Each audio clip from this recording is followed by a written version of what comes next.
میں مبلغ بنوں سنتوں کا، خوب چرچا کروں سنتوں کا، ہو کرم بہر خاک مدینہ۔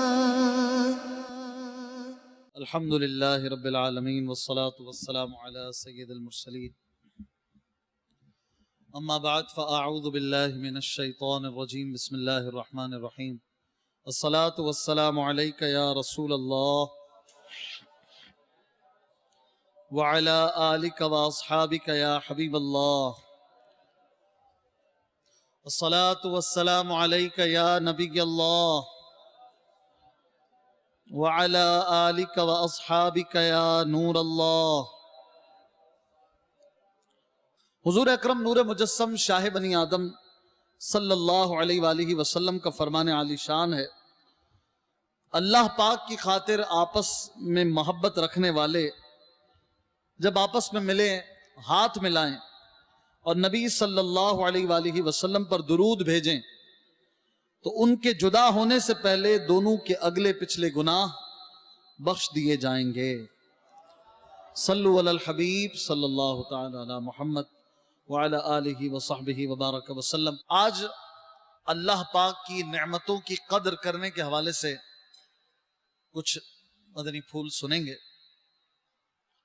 آج ایک تعداد ہے جو دنیا میں اللہ پاک کی دی ہوئی کثیر نعمتیں استعمال کرتی ہے، اور کتنی نعمتیں استعمال کرتی ہے اس کا شمار وہ خود نہیں کر سکتے ہوں گے، بلکہ کوئی نہیں شمار کر سکتا کہ اس پر اللہ پاک کی کتنی نعمتیں ہیں، کتنے انعام ہیں، کتنے اس کے احسان ہیں، اور ہم ایک لمحے میں اس کی جو نعمتیں ہم پر برستی ہیں، پڑتی ہیں، ملتی ہیں، اس کا بھی شمار نہیں کر سکتے کہ ہر آنے والا لمحہ اس کی نعمتیں اور اس کے احسانات بڑھاتا جاتا ہے۔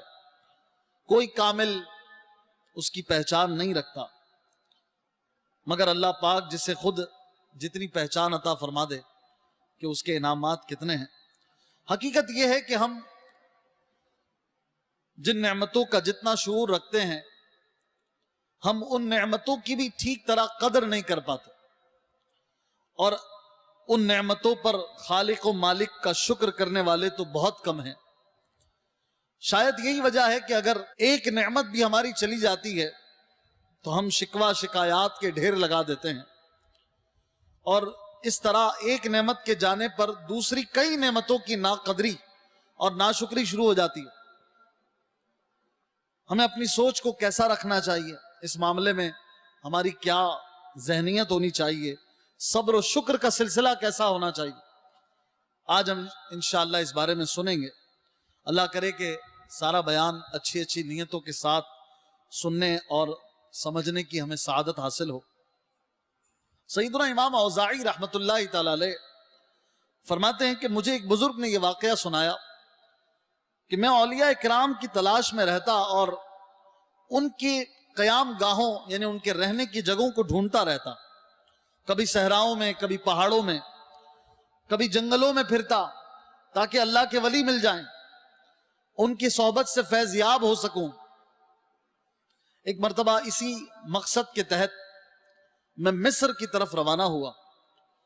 جب میں مصر کے قریب پہنچا تو ایک ویران سی جگہ میں ایک خیمہ دیکھا جس میں ایک ایسا شخص موجود تھا جس کے ہاتھ، پاؤں اور آنکھیں جذام کی بیماری سے ضائع ہو چکی تھی، اور اس حالت میں بھی وہ شخص ان الفاظ کے ساتھ اپنے رب کی حمد و ثنا میں مصروف تھا کہ اے میرے پروردگار، میں تیری وہ تعریف کرتا ہوں، وہ حمد کرتا ہوں جو تمام مخلوق کی حمد کے برابر ہے۔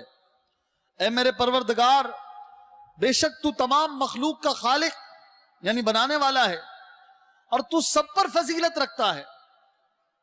میں اس انعام پر بھی تیری حمد کرتا ہوں کہ تو نے مجھے مخلوق میں کئی لوگوں سے افضل بنایا۔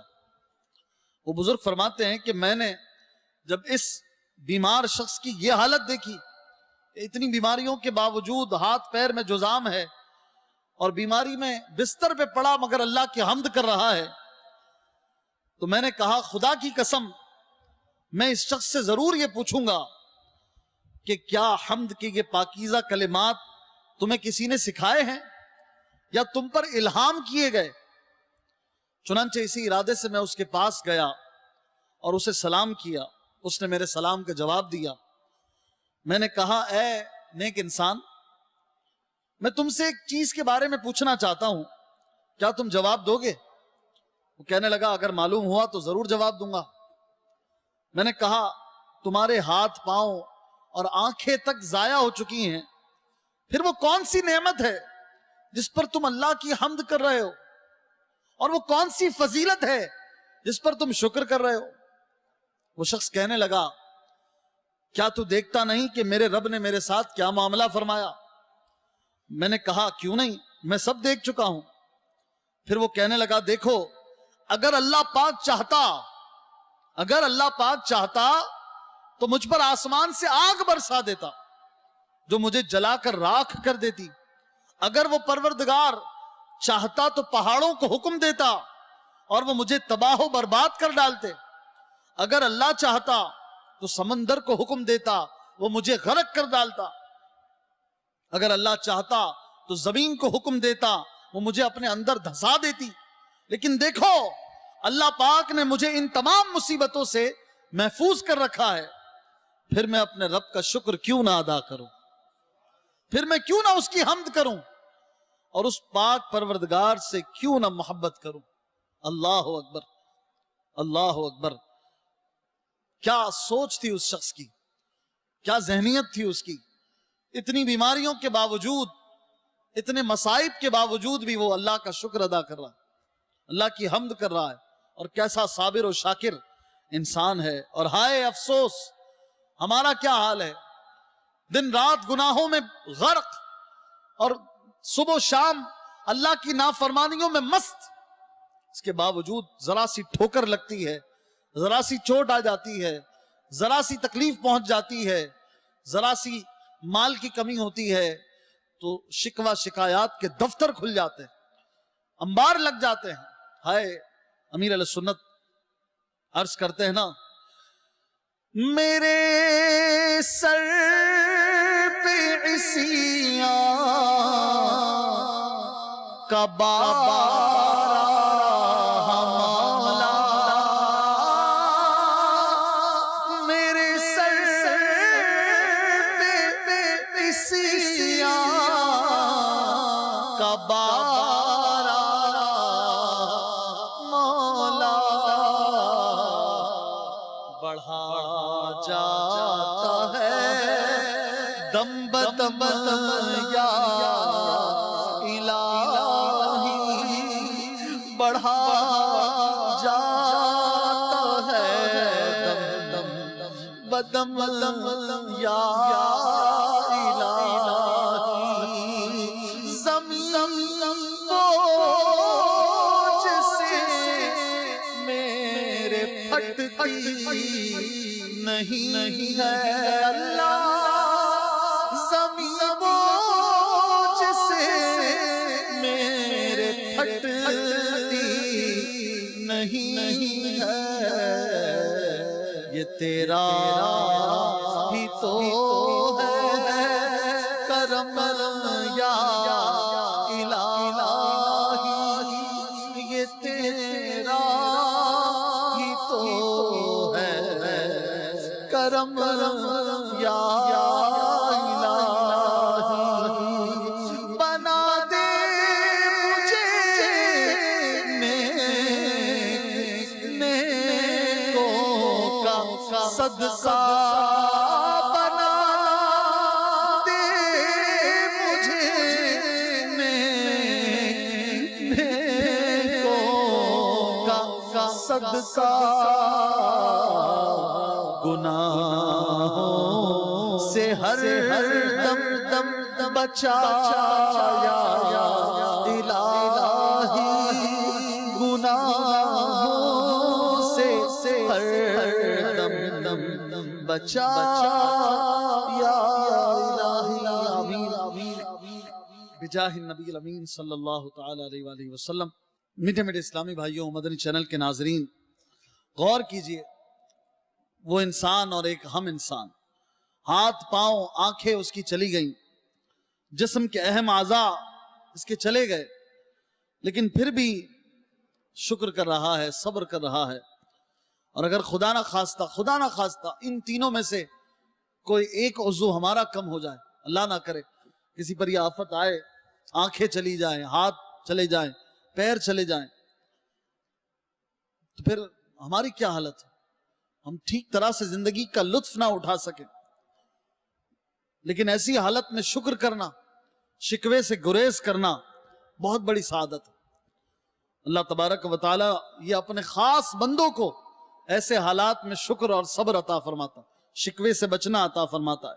ابھی ہم نے جو حکایت سنی کہ وہ بزرگ بیماری کی وجہ سے ہاتھ پاؤں اور آنکھوں سے معذور ہو چکے تھے، لیکن شکوہ تو دور کی بات، اللہ کی زبردست حمد بیان کر رہے تھے، اللہ کی تعریف اور شکر ادا کر رہے تھے، اور اپنی زبان کو تر رکھے ہوئے تھے، اور اس کی وجہ بھی بیان کی کہ اللہ تعالیٰ چاہتا تو اس سے بڑی بڑی آفتیں آ جاتی، لیکن اس نے مجھے سمندر میں غرق ہونے سے بچایا ہوا ہے، آسمان کی آگ سے بچایا ہوا ہے، پہاڑوں کے دبا لینے سے بچایا ہوا ہے، تو میں کیوں نہ اس کا شکر کروں۔ اللہ اکبر۔ بقیہ جسم تو سلامت ہے۔ یہ سوچ، یہ اللہ والوں کی مینٹلٹی ہے جو انہیں اللہ کے قریب کر دیتی تھی۔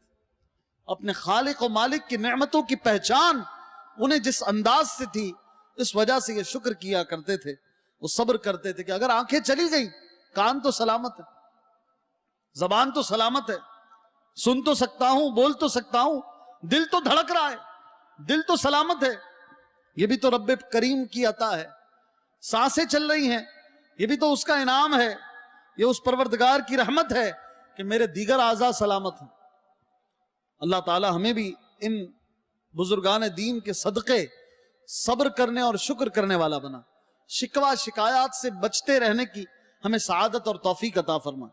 اس حکایت سے یہ بھی پتا چلا کہ شکر ادا کرنے کی چابی وہ اللہ پاک کی نعمتوں کو جاننا ہے، غور کرنا چاہیے، اور جتنا اللہ کی نعمتوں پر غور کریں گے اس کے احسانات ماننے کی طرف ہم آئیں گے۔ یاد رہے کہ شکر یہ نجات دلانے والے اعمال میں سے ایک عمل ہے، اور اس نجات دلانے والے عمل کو ہم کیسے اپنا سکتے ہیں، اس کی معلومات جاننا، اس کے بارے میں جاننا، اس کی معلومات حاصل کرنا یہ ہم پر لازم ہے۔ اگر ہم اللہ پاک کی نعمتوں پر غور کریں تو خدا کی قسم شکوہ شکایات کا کبھی سوچ بھی نہیں سکتے۔ میٹھے میٹھے اسلامی بھائیوں، جو حکایت ہم نے آغاز میں سنی اس سے ہمیں یہ بھی درس حاصل ہوا کہ اگر کبھی اللہ پاک اپنی کوئی نعمت ہم سے واپس لے لے، تب بھی اس کی ہم پر اس کے علاوہ اتنی زیادہ نعمتیں ہیں کہ ہم اس کا شکر ادا نہیں کر سکتے۔ اس لیے اگر کوئی نعمت چلی جائے تو دوسری نعمتوں پر نظر رکھے، جانے والی کا غم منانے کے بجائے جو نعمتیں ہیں انہیں دیکھتے رہیں اور ان کا شکر ادا کریں۔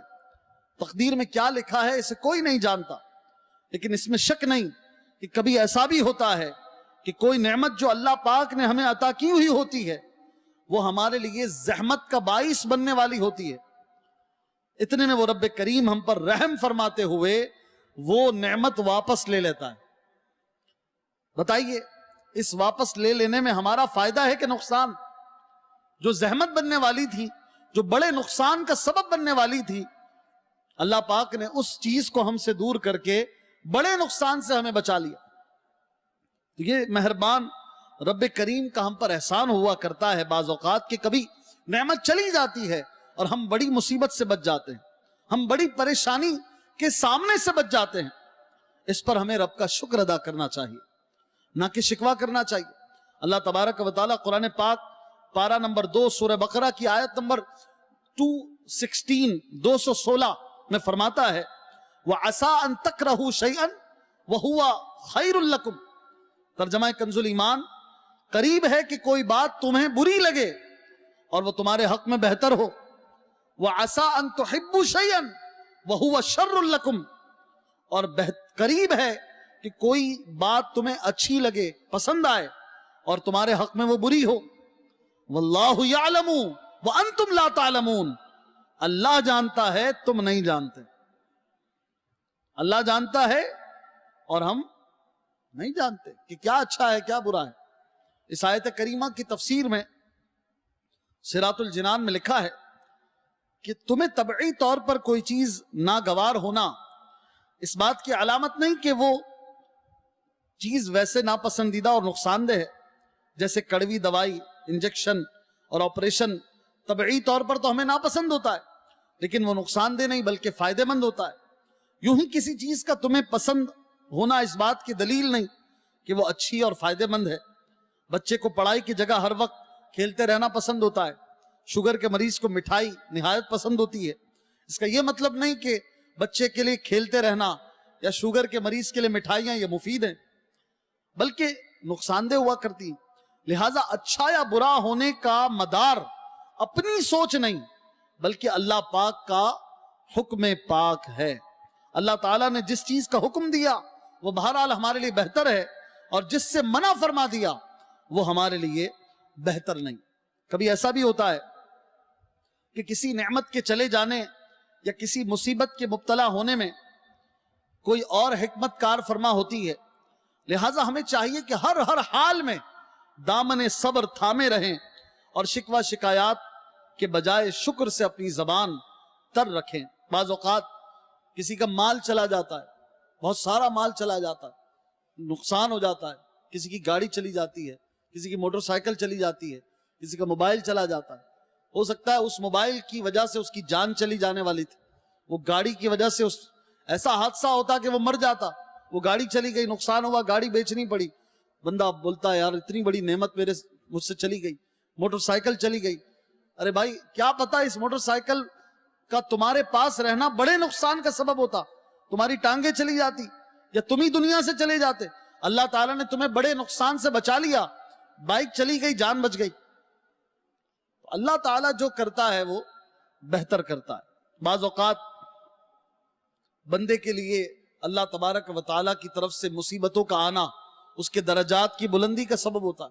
تو بہرحال بندے کا یہ ذہن ہونا چاہیے کہ اللہ تبارک و تعالیٰ کا ہر حال میں شکر کرتا رہے، کیونکہ شکر اللہ تعالیٰ کو پسند ہے. شکر کی برکت سے بندے کو تکالیف سے نجات ملتی ہے. شکر کرنے سے نعمتوں میں اضافہ ہوتا ہے. شکر سے بندے کی حفاظت ہوتی ہے. شکر کرنے سے نعمتوں کی حفاظت ہوتی ہے. شکر کرنا اللہ والوں کا طریقہ ہے، صالحین کا انداز ہے. شکر اعلیٰ درجے کی عبادت ہے. شکر کرنے والا اللہ کریم اور اس کے پیارے حبیب صلی اللہ علیہ وآلہ وسلم کا محبوب بندہ بن جاتا ہے. شکر کرنے سے نیکیوں میں اضافہ ہوتا ہے. رب کریم کا شکر ادا کرنا رب کو راضی کرنے کا راستہ ہے. اللہ پاک کا شکر ادا کرنے سے شیطان ذلیل و رسوا ہوتا ہے. لہٰذا ہمیں اپنی عادت میں اس نیک کام کو بھی شامل کرنا چاہیے. میٹھے میٹھے اسلامی بھائیوں، ہم سن رہے تھے کہ نعمت کیوں چلی جاتی ہے. اس بارے میں حضرت سیدنا شیخ عبد القادر جیلانی رحمت اللہ تعالی علیہ فرماتے ہیں 3 وجوہات کی بنا پر آدمی مصیبت میں مبتلا کیا جاتا ہے. ایک وجہ یہ ہے کہ کبھی بندہ گناہوں کی سزا کے طور پر مصیبتوں میں مبتلا کیا جاتا ہے. جو مصیبت گناہوں کی سزا کے لیے ہوگی اس کی علامت یہ ہے، اس کی نشانی یہ ہے کہ بندہ صبر کے بجائے مخلوق کے سامنے شکوہ شکایت کرے گا، واویلا کرتا رہے گا، ہر کسی کو بتاتا پھرے گا، خامخواہ ڈھنڈورا پیٹے گا. تو گویا یہ مصیبت اس کے گناہوں کی سزا کے طور پر ہے. اور دوسری وجہ یہ بیان فرمائی کہ کبھی مصیبت گناہوں کو مٹانے اور ان کے میل سے بندے کو پاک کرنے کے لیے کفارے کے طور پر ہوا کرتی ہیں. جو مصیبت گناہوں اور جرائم کے لیے کفارے کے طور پر ہوگی اس کی نشانی یہ ہے کہ اس میں دوسرے کے سامنے شکایت کرنے کے بجائے وہ صبر جمیل سے کام لے گا. وہ لوگوں کو بتائے گا نہیں، چھپائے گا، اور حتی الامکان لوگوں سے اس معاملے کو ڈھانک کے رکھے گا. دینی احکامات کی اطاعت اور ادائیگی میں اس مصیبت کی وجہ سے ٹال مٹول سے کام نہیں لے گا. اور فرماتے ہیں غوث پاک کہ تیسری وجہ یہ ہے کہ کبھی درجات کی بلندی، معرفت و قرب الہی کے اعلیٰ مراتب تک پہنچانے کے لیے بندہ مصیبت میں مبتلا کیا جاتا ہے. جو مصیبت بلندی درجات اور حصول قرب و معرفت الہی کے اعلیٰ مراتب پر پہنچنے کے لیے ہوگی، اس کی نشانی یہ ہے کہ رضا الہی سے موافقت پائی جائے گی اور نفس کو اللہ پاک کے ذکر میں اطمینان حاصل ہوگا اور بندے کو سکون نصیب ہوگا۔ مصیبت کے باوجود بندے کو سکون مل رہا ہوگا۔ بعض لوگوں کو آپ نے دیکھا ہوگا بڑے پریشان ہوں گے، بڑے پریشان اور تکلیف میں ہوں گے، لیکن آپ کو پھر بھی پرسکون دکھائی دیں گے، پھر بھی ان کے چہرے پر ایک طمانینت ہوگی، پھر بھی وہ مست ہوں گے، ذکر اللہ میں، مدنی قافلوں میں، نیک بننے کے طریقوں میں لگے رہیں گے اور نیکی کی دعوت میں لگے رہیں گے۔ آپ نے دیکھا ہوگا ایسے لوگوں، میں نے دیکھا ہے، ہو سکتا ہے کئیوں نے دیکھا ہو کہ مصیبتوں کے باوجود ان کے چہرے پر ایک عجیب سکون ہوگا جو بڑے بڑے مالدار تلاش کرتے پھرتے ہیں، اور ان کو وہ حاصل ہوتا ہے، گویا یہ مصیبتیں ان کے درجات بڑھا رہی ہیں، ان کے ذکر اور ان کی معرفت کو بڑھا رہی ہیں، اور ان کی طمانینت قلب اور سکون جسم جو ہے وہ بڑھ رہا ہے۔ یہ کیا ہے کہ یہ مصیبت انہیں اللہ کے اور قریب کر رہی ہے، رضا الہی کے موافق ان کے کام ہو رہے ہیں۔ ماہ ذوالحجہ میں بھی صبر کی داستان ہے۔ حضرت اسماعیل علی نبینا وعلیہ الصلوۃ والسلام کا صبر، کہ اللہ تبارک و تعالیٰ نے آپ کی تعریف قرآن میں بیان کی، آپ نے اپنی جان اللہ کے لیے پیش کر دی، گردن پہ چھری چلنا منظور کر لیا۔ حضرت ابراہیم علیہ السلام کا صبر، اللہ اللہ، اپنی اولاد کو قربان کرنے کے لیے تیار ہو گئے۔ انسان سب کچھ لٹا دیتا ہے اپنی اولاد کی خاطر، اور حضرت ابراہیم نے رب کی خاطر اولاد کو لٹا دیا، اولاد کو قربان کر دیا، اور یہ کتنا بڑا شکر تھا، کتنا بڑا صبر تھا کہ اپنے ہاتھوں سے گردن پہ چھری چلا دی۔ اللہ نے منظور نہ کیا، اور اللہ نے اسی عمل کو قبول کر کے فرما دیا کہ قد صدقت الرؤیا، اے میرے ابراہیم آپ نے خواب سچا کر دیا، بس خواب سچا ہو گیا، اب آپ وہی کریں گے جو ہم کہیں گے۔ اور ہوا یہ کہ حضرت اسماعیل کی جگہ مینڈھا ذبح ہو گیا، آپ نے وہ کام کر دیا جو کرنی بشر کی ہے، جو بندے نے کرنا تھا وہ ہو گیا۔ صبر اور شکر کا ایسا مظاہرہ کہاں ملے گا؟ وہ بھی اللہ کے بندے تھے، اور ایک ہم بندے ہیں کہ ذرا سی چوٹ پہنچتی ہے تو شکوہ شکایات کے انبار ہوتے ہیں، ذرا سی سیلری کم ہے تو ہم شکوہ شکایات، پورا نہیں ہوتا وغیرہ وغیرہ، اور اپنے معاملات پہ غور نہیں کرتے کہ ہم نے کتنے خرچے بڑھائے ہوئے ہیں، اس کی طرف نہیں دیکھتے جو بیچارہ بے روزگار ہے اور اس کو روزگار ہی نہیں مل رہا۔ چلو ہمیں ملا ہوا تو ہے، جس کے پاس موٹر سائیکل ہے وہ گاڑی والے کو دیکھ رہا ہے، گاڑی والا بڑی گاڑی والے کو دیکھ رہا ہے، چھوٹے گھر والا بڑے گھر والے کو دیکھ رہا ہے، بڑے گھر والا بنگلے والے کو دیکھ رہا ہے۔ نتیجہ یہ بے سکونی، بے صبری، شکوہ شکایات۔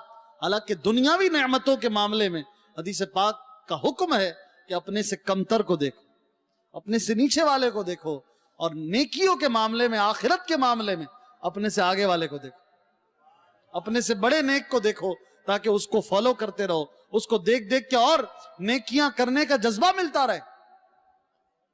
ہم اپنے اسلاف سے جڑے رہیں، انہیں یاد کرتے رہیں، ان کے صبر کو یاد کرتے رہیں، ان کے شکر کو یاد کرتے رہیں، امام حسین کو یاد کرتے رہیں، حضرت اسماعیل اور حضرت ابراہیم علیہ السلام کے صبر کو یاد کرتے رہیں، تو ہمیں بھی صبر آ جائے گا، ہماری بھی مشکلات جو ہیں وہ شکر کے درجے میں ڈھلنے لگیں گی۔ اور غور کیجئے تو سال کی ابتدا بھی قربانی اور صبر پر ہوتی ہے، سال اختتام بھی قربانی اور صبر پر ہوتا ہے۔ اللہ تعالیٰ کا شکر ادا کرتا رہے بندہ کہ اس نے ہمیں اپنا نام لیوا بنایا، اپنی اتنی ساری نعمتیں اس نے عطا فرمائی۔ قرآن مجید فرقان حمید میں آج اللہ تبارک و تعالیٰ کے کلام کو پڑھتے ہیں تو ریئلائز ہوتا ہے کہ ہمیں اس نے کیا کیا نہیں عطا فرمایا، اور پھر خود ہی قرآن میں فرماتا ہے سورہ نحل آیت نمبر 18 میں، وَإِن تَعُدُّوا نِعْمَةَ اللَّهِ لَا تُحْصُوهَا۔ آقا اعلیٰ حضرت امام احمد رضا خان رحمت اللہ تعالی علیہ ترجمہ کنز الایمان میں فرماتے ہیں، اور اگر اللہ کی نعمتیں گنو تو انہیں شمار نہ کر سکو گے۔ اللہ کی نعمتوں کو کوئی شمار نہیں کر سکتا۔ آج سائنس کا دور ہے، ٹیکنالوجیز بڑھتی چلی جا رہی ہیں، سائنسی آلات اپنے عروج پر ہیں، لیکن اس کے باوجود اللہ کی نعمتوں کو کوئی مشین نہیں گن سکتی، اللہ کی نعمتوں کو کوئی کاؤنٹنگ ماسٹر نہیں گن سکتا ہے۔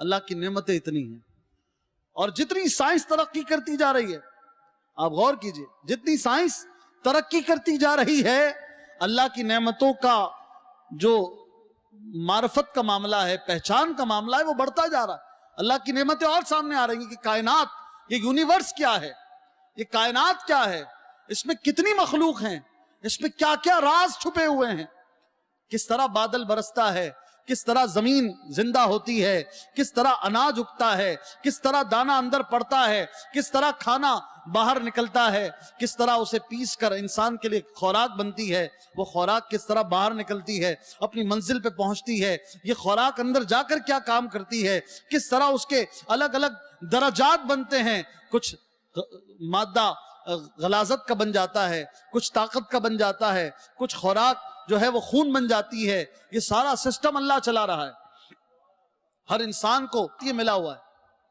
اللہ تعالیٰ کی کتنی بڑی نعمت ہے۔ اور جیسے جیسے سائنس ترقی کر رہی ہے، مزید بلڈ سیلز کی معلومات بڑھتی جا رہی ہے کہ کیسے خون جو ہے کتنا بڑا کام کرتا ہے، خون کے ذریعے ہر بیماری کا پتہ چلایا جاتا ہے، کتنی بڑی بڑی نعمتیں اللہ نے ہمیں عطا کر دی۔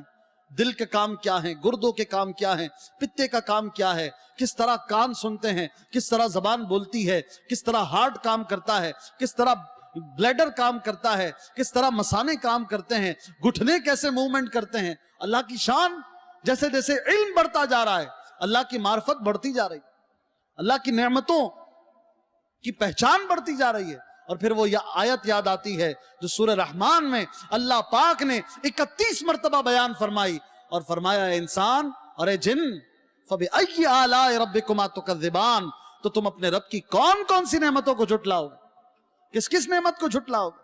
اللہ کی نعمتوں کی جو معرفت رکھتا ہوگا وہ اللہ کی نعمتوں کو نہیں جھٹلائے گا۔ اللہ کی نعمتیں اتنی زیادہ ہیں کہ ہم انہیں گن بھی نہیں سکتے۔ ارے بالوں کی نعمت اس سے جا کے پوچھو جو گنجا ہے، گنج پن کا شکار ہے، لاکھوں روپے خرچ کرتے ہیں لیکن بال نہیں آ رہے، اس سے جا کے پوچھئے کہ بال کی کیا قدر ہے، بال کی کیا قیمت ہے۔ آنکھوں کی قیمت پوچھنی ہو تو اندھے سے جا کے پوچھو، اندھا بتائے گا آنکھوں کی کیا قیمت ہے، آنکھوں کی کیا قدر ہے۔ ارے گونگے سے جا کے پوچھو کہ زبان جو فرفر چلتی ہے، جو جب دل چاہتا ہے بولتے ہیں، جو دل چاہتا ہے بولتے ہیں، معاذ اللہ گالیاں دیتے ہیں، دل آزاریاں کرتے ہیں، لوگوں کو تانے دیتے ہیں، اسی سے شکوے کرتے ہیں، اللہ کی بارگاہ میں معاذ اللہ شکایتیں کرتے ہیں، اس کی شان میں اعتراض کرتے ہیں، معاذ اللہ۔ اس کی قدر پوچھنی ہو تو گونگے سے جا کے پوچھو، جو ایک ایک لفظ اور ایک ایک بات کو ڈیلیور کرنے کے لیے محتاج ہے اشاروں کا، پھر بھی سمجھا پاتا ہے، کبھی نہیں سمجھا پاتا، اس سے جا کے پوچھو۔ سونگھنے کی جو نعمت ہے اس سے جا کے پوچھو، جس کی ناک بند رہتی ہے، اس کو کھانے کا ذائقہ ہی نہیں آتا، اس کو کوئی خوشبو اس کو سمجھ نہیں آتی۔ چھوٹی چھوٹی نعمتیں بظاہر، لیکن کروڑوں روپے میں بھی ہم کسی کو دینے کے لیے تیار نہیں ہوں گے۔ کوئی اگر اربوں روپے میں ایک ہاتھ مانگے تو کوئی دینے کو تیار نہیں ہوگا۔ یہ ہاتھ، یہ انگلیاں، یہ ناخن، یہ پورے، یہ کھال، یہ ساری اللہ کی نعمت ہے۔ ان سے جا کے پوچھو جن کے پاس پیر نہیں ہے، جو لنگڑا ہے، وہ بتائے گا پیر کی کیا قیمت۔ جو دل کا مریض ہے اس سے جا کے پوچھو کہ صحت مند دل کی کیا قیمت ہوتی۔ بے گھر سے جا کے پوچھو کہ گھر کی کیا قدر ہے، گھر کتنی بڑی نعمت ہے۔ لاوارث سے جا کے پوچھو کہ ماں باپ کیا ہوتے ہیں۔ پوچھئے، جس کے پاس نعمت نہیں ہوتی حقیقت میں وہی نعمت کی قیمت بتاتا ہے کہ نعمت کتنی بڑی۔ اور ہم بھی حقیقت میں اسی وقت نعمت کو ریئلائز کرتے ہیں جب وہ چلی جاتی ہے۔ یہ تو انسان کی نفسیات میں ہے کہ جب نعمت چلی جاتی ہے تو اس کی قدر ہوتی ہے، اس سے پہلے وہ قدر نہیں کرتا۔ لہٰذا کیا کرنا چاہیے؟ نعمت کی قدر اس کی موجودگی میں کرنی چاہیے۔ وہ حدیث پاک ہے نا، 5 چیزوں سے پہلے غنیمت جانو۔ صحت کو بیماری سے پہلے، جوانی کو بڑھاپے سے پہلے، فراغت کو مصروفیت سے پہلے، فقر سے پہلے، مالداری کو تنگ دستی سے پہلے، اور زندگی کو موت سے پہلے۔ آج زندگی یہ سانسیں چل رہی ہیں تو ہم وقت برباد کرتے ہیں، ادھر ادھر اٹھک بیٹھک کرتے ہوئے، اور فالتو وقت ضائع کرتے ہیں، گناہوں میں وقت گزارتے ہیں۔ لیکن جب موت آ جاتی ہے پھر بندہ ترستا ہے، کاش ایک تسبیح کا موقع ہی مل جائے، اللہ کے ذکر کرنے کا موقع مل جائے۔ تو ابھی زندگی ہے، شکر کر لیں، صبر کر لیں، کچھ مدنی کام کر لیں، دعوت اسلامی کے مدنی کاموں میں لگ جائیں، نیک بننے کے طریقوں کو اپنا لیں، مدنی قافلوں میں چلیں، اور دعوت اسلامی کے ساتھ اپنا وقت گزاریں، دعوت اسلامی کے مدنی ماحول میں اپنی دن رات کی زندگی کو گزارنے کی کوشش کریں، مدنی کام کریں، نیکی کی دعوت دیں، اور اس طرح سے اللہ تبارک و تعالیٰ کی نعمتوں کی قدر کرتے رہیں، اس کا شکر ادا کرتے رہیں۔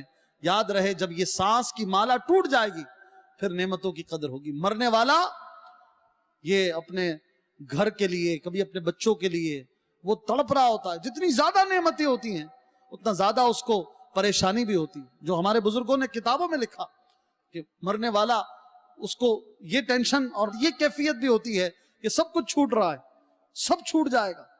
اللہ کا شکر بندہ کرتا رہے اور اس کی رضا پہ راضی رہے اور مصیبتوں پہ صبر کرے تو انشاءاللہ اللہ کی رحمت سے اس وقت بھی اچھی کیفیت رہے گی۔ اللہ تعالیٰ سے دعا کرتے ہیں کہ وہ ہمیں نعمتوں کی قدر کرنے کی توفیق عطا فرمائے، دعوت اسلامی کے مدنی ماحول سے وابستہ رہیں اور اپنا یہ مدنی ذہن بنا لیں کہ مجھے اپنی اور ساری دنیا کے لوگوں کی اصلاح کی کوشش کرنی ہے۔ انشاءاللہ عز و جل اپنی اصلاح کے لیے نیک بننے کے طریقوں پر عمل کریں اور ساری دنیا کے لوگوں کی اصلاح کی کوشش کے لیے آپ نیک بننے کے طریقے کا جو رسالہ ہے اس رسالے پر بھی عمل کی کوشش کریں۔ مدنی انعامات کے جو مدنی پھول ہیں ان کو بھرنے کی کوشش کریں۔ انشاءاللہ نیک بننے کے طریقے آپ کو ملتے رہیں گے، راستے ہموار ہوتے رہیں گے اور صبر و شکر کی سعادتیں بھی حاصل ہوتے رہیں گی۔ صلو علی الحبیب صلی اللہ تعالی علی محمد صلی اللہ تعالی علیہ وسلم۔ میں مبلغ بنوں سنتوں کا، خوب چرچا کروں سنتوں کا، ہو کرم بہر خاک مدینہ